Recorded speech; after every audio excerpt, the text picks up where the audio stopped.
মিলাদুন নবী মানে নবী সাল্লাল্লাহু আলাইহি ওয়াসাল্লামের জন্মের সময়কে উদযাপন করার ঈদ, সেটা হচ্ছে মিলাদ। এটা সাহাবায়ে কেরামের পক্ষ থেকে, এমনকি আরো পরবর্তী যুগে সাহাবি তাবি 400-500 বছর পর্যন্ত এটার কোনো অস্তিত্ব পাওয়া যায় না এই জিনিসের। তো সুতরাং এই জিনিস থেকে বিরত থাকতে হবে।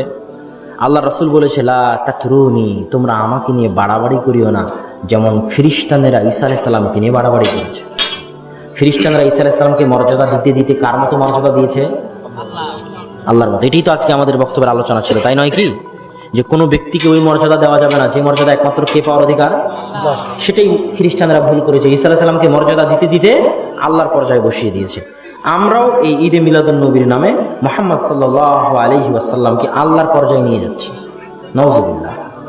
এবং আল্লাহ রাসূলের সাথে বেয়াদবিও করতেছি। কিভাবে?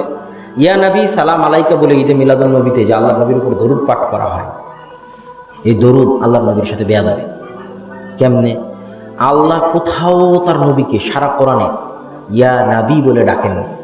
সারা কোরআন খুঁজে দেখেন, আল্লাহ তার নবীকে বলেছে ইয়া আইয়ুহান নবী, হে সম্মানিত নবী, হে মহামান্য নবী। আপনি যদি বলেন ইয়া নবী মানে এই মোহাম্মদ, নাউজুবিল্লাহ। আল্লাহ কোথাও ইয়া নবী বলেননি। আপনি তাশাহুদ পড়েন, তাশাহুদের মধ্যে কি পড়েন? আপনি আইয়ুহান নবী পড়েন, না ইয়া নবী পড়েন? আইয়ুহান নবী। কেন আইয়ুহান নবী? ওই আইয়ুহা শব্দের মধ্যে সম্মান আছে আরবি ভাষায়, যে হে মহামান্য নবী, হে সম্মানিত নবী, হে মাননীয় নবী, এই সম্মানটা আছে। তো সুতরাং এই বেয়াদবিগুলো থেকে আমাদের বেঁচে থাকতে হবে।